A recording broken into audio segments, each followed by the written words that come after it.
Hi everyone, Michael Cavacini here, and I'm happy to bring you another James Bond movie review. So for those of you who've seen these videos before, in honor of the 60th anniversary of James Bond, which was officially, I think, last fall, I've been watching all of the James Bond movies, revisiting all of them, and offering my review of each and every film. So this is going to carry us through 2023, not through the entire year, but for several months. So hopefully, watching these reviews will inspire you to go back and watch these movies yourself. And feel free to share your thoughts below. Make sure to like this video, subscribe to my channel. Visit me at michaelcavacini.com for more great content, including James Bond content. And yeah, feel free to comment down below with your thoughts on this movie, GoldenEye. So let's dive into it. And on my site, you're also going to get a synopsis of the film, 00 insights, which are just fun little trivia, and more, so make sure to check that out. But right now I want to share my thoughts with you about GoldenEye. So in 1986, Pierce Brosnan was hired to play James Bond in The Living Daylights. However, those dreams were dashed when he couldn't get out of his Remington Steel contract. So Timothy Dalton stepped into 007's shoes, delivering 2 stellar performances as the world's favorite secret agent. After License to Kill, there was a 6-year James Bond film drought because of complex legal issues regarding distribution rights. The benefit of this gap was that the script got plenty of attention, and Pierce Brosnan was offered once again the role of James Bond. So it finally happened, and this time around the timing was perfect. Many fans argue that GoldenEye is Pierce Brosnan's best Bond film.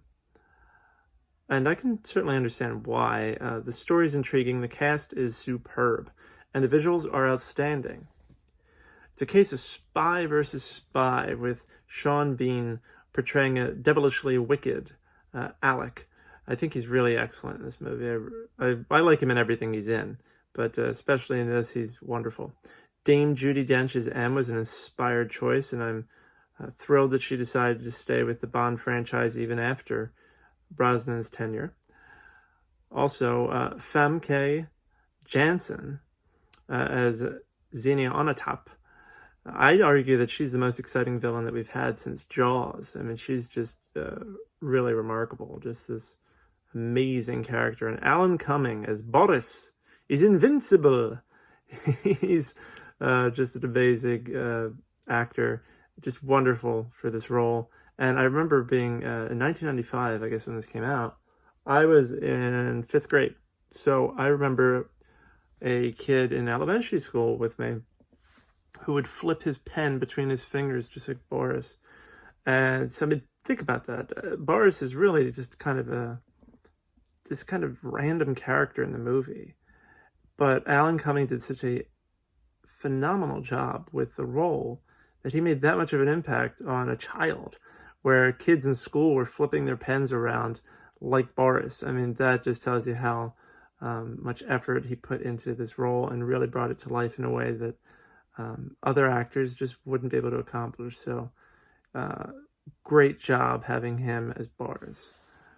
So the title track by Tina Turner is one of the greatest in the history of James Bond movies.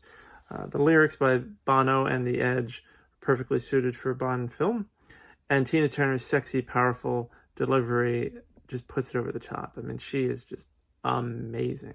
Other than Shirley Bassey, to me, she's just the queen of singing a Bond theme. Just really, really great. And it's one of those songs that you could listen to repeatedly, and I have. I just love it. And it's really that good. So if you haven't listened to GoldenEye by Tina Turner, go fire it up on Spotify and enjoy. Speaking of music, the score by Eric Serra, or Serra, however you say it. It's modern and industrial. So frankly, it's one of the weakest scores in the history of James Bond because it sounds dated. I mean, I listened to the score as I wrote my review on my website for GoldenEye, and man, it screams 1990s cheese. It's filled with keyboard sound effects and just corny sounds. I mean, it sounds old, and not in a good way. Bond scores are always best when they lean into an orchestral sound, because orchestras are timeless. If you just have that sound, it's just not going to be dated. It's almost like the score was too modern for its own good. But hey, I'm sure in 1995 it worked, but in 2023 it just doesn't. It doesn't mean that every song on the score is terrible. There's actually a few, the orchestral ones, that are pretty damn good. It's just the ones that sound really corny and industrial don't hold up. But hey, you know, hindsight is 2020, so go figure. Director Martin Campbell, on the other hand, I think did a fine job capturing the action on screen and keeping the visuals fresh and compelling. Plenty of striking moments were caught on camera, including the jaw-dropping damn dive. I mean, that moment is just remarkable. So kudos to the stuntman who pulled that off. That was no easy feat. Also, the sun-soaked sky in the scene in Cuba is just gorgeous. I love that visual. And who could forget the tank chase, right? I mean, as a kid in the 90s watching GoldenEye, and you see James Bond driving a tank down the street with a statue sitting on top of it. That's pretty badass. So that is a hell of a moment and just really compelling, and makes me smile every time I see it. So Pierce Brosnan is the first James Bond I ever saw, in case you haven't gotten that from my review here.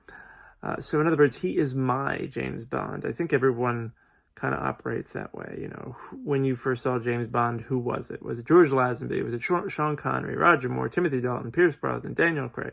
I feel like whoever you first saw, you're going to have some sort of soft spot for them. And I do when it comes to Pierce Brosnan and his films as 007. I think he was perfect for this role. I'm glad he finally got it. And I think that GoldenEye really is an epic start to his formidable run as Bond, James Bond. But what do you think? Do you agree? Do you think GoldenEye is an excellent movie? And is there another Pierce Brosnan movie you prefer? I mean, I know a lot of people love Tomorrow Never Dies, but tell me, what Pierce Brosnan James Bond film do you like the most? Comment down below. Also, what do you think about everything I said here? Do you love Alan Cumming? Do you love the Tina Turner song? Feel free to share all your thoughts on this unforgettable movie, GoldenEye. And thanks so much for tuning in. I do appreciate it. Like I said, please like this video, subscribe to my channel, visit me at michaelcavacini.com for more great content. And I hope you have a phenomenal day. I'll talk to you soon. Take care.